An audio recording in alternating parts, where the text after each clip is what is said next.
Hello madam. Raju, ഒരു പ്രശ്നമുണ്ട്. പ്രശ്നം? എന്ത് പ്രശ്നം? റോഹനും അവന്റെ അമ്മയും കൂടെ വന്ന് മോളെ ഇവിടുന്ന് കൂട്ടിക്കൊണ്ടുപോയി. കൂട്ടിക്കൊണ്ടുപോയെന്നോ? എവിടേക്ക്? അവരുടെ കുടുംബക്ഷേത്രത്തിലേക്കാന്നാ പറഞ്ഞേ. പ്രതാപേട്ടന് അനുവാദം വാങ്ങിയിട്ടാ കൊണ്ടുപോയെ. പക്ഷേ റോഹൻ ഒരു ഫ്രോഡാ. അതാ എനിക്ക് ടെൻഷൻ. ഇന്നലെ അവൻ മോളെ ഹോസ്പിറ്റലിൽ കൊണ്ടുപോയ കാര്യമൊക്കെ രാജു അറിഞ്ഞില്ലേ? അറിഞ്ഞു മാഡം. എനിക്ക് ഇതിലെന്തൊക്കെയോ കുഴപ്പമുണ്ടെന്ന് തോന്നുന്നു രാജു. രാജു ഉടനെ എന്തെങ്കിലും ചെയ്തേ പറ്റൂ. എന്താ രാജു ഒന്നും മിണ്ടാതിരിക്കുന്നേ?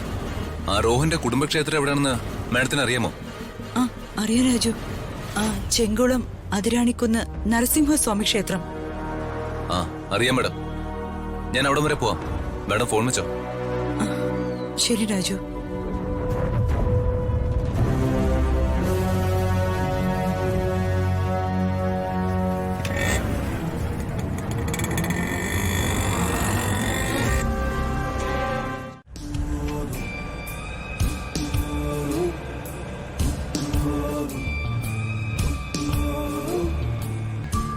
എന്റെ കല്യാണത്തിന് മുമ്പേ 42 ദിവസം തുടർച്ചയായിട്ടായിരുന്നു ക്ഷേത്ര ദർശനവും ചില ദിവസങ്ങളിലുള്ള ഉപവാസ പ്രാർത്ഥനയും.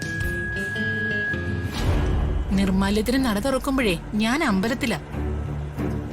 വെളുപ്പിന് 4 മണിക്ക് എഴുന്നേൽക്കും. ആന്റി കൂടെ വന്നത് ഭാഗ്യം. ഇല്ലെങ്കിൽ ബോറിന്റെ വാചകോടി സഹിക്കേണ്ടി വന്നേനെ. നല്ല ഭർത്താവിനെ കിട്ടാനും നല്ല കുടുംബജീവിതം ഉണ്ടാവാനും ഉമാമഹേശ്വരന്മാരെ നിർബന്ധമായും പ്രാർത്ഥിക്കണം. മോളെന്താ ഒന്നും മിണ്ടാതിരിക്കുന്നേ? ഒന്നുമില്ല ആന്റി. ഏയ് ആന്റിയല്ല കേട്ടോ, അമ്മ. റോഹൻ മോളെ കല്യാണം കഴിക്കുന്നതോടെ ഞാൻ മോളുടെ അമ്മയാ. അത് മറക്കരുത്.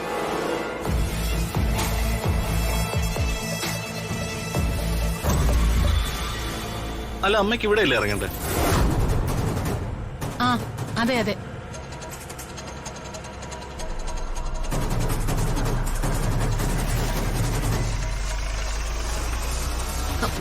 ആന്റി ഇവിടെ ഇറങ്ങുവാണോ? ഇവിടെ അടുത്ത എന്റെ അനിയത്തിയുടെ വീട്. ഇന്നവളുടെ പിറന്നാളാ. എനിക്ക് പോയേ പറ്റൂ. നിങ്ങൾ രണ്ടുപേരും കൂടി സന്തോഷത്തോടെ പോയി തൊഴുതിട്ട് വാ.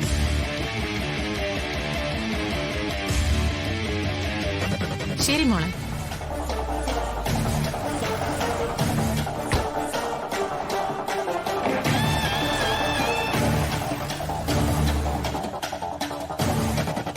അമ്മ പോട്ടെ. നമ്മളിങ്ങനെ രണ്ടുപേരും മാത്രം പോകുന്നില്ല എന്റെ ഒരു രസം. ഈ ലോകത്ത് ഞാനും എന്റെ ഹൃദയം മാത്രം. എന്താ അങ്ങനെ പോലെ?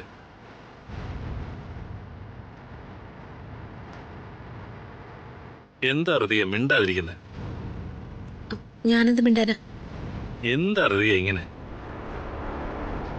ആ ഇനി മുതൽ നമ്മുടെ അങ്ങോട്ടുള്ള ലൈഫിൽ ഞാൻ ഹൃദയം മാത്രമേ ഉള്ളൂ.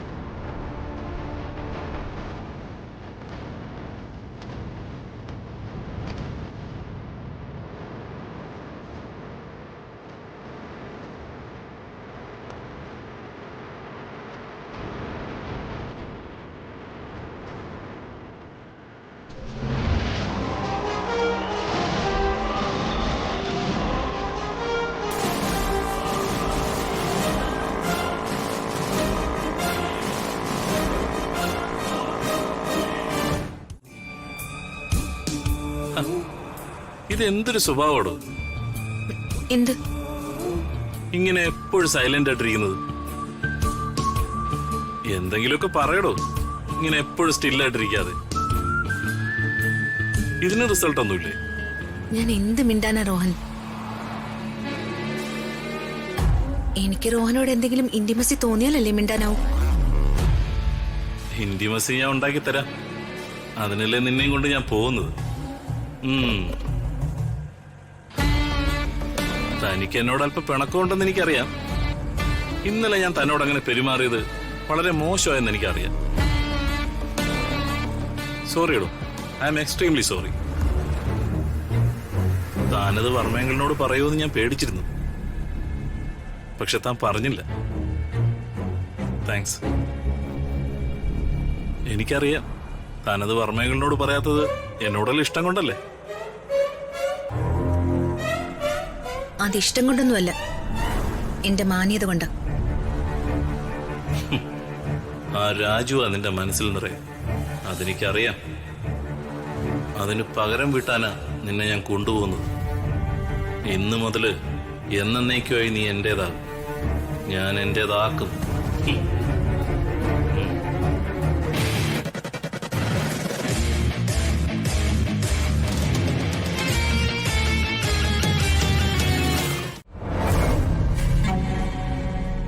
വാടോ, ഇവിടെ ഒന്ന് ഇറങ്ങിയിട്ട് പോ. നിങ്ങളുടെ ഏതോ കുടുംബക്ഷേത്രത്തിലാണെന്ന് പറഞ്ഞിട്ട്. കുടുംബക്ഷേത്രത്തിലേക്കൊക്കെ പോവാം.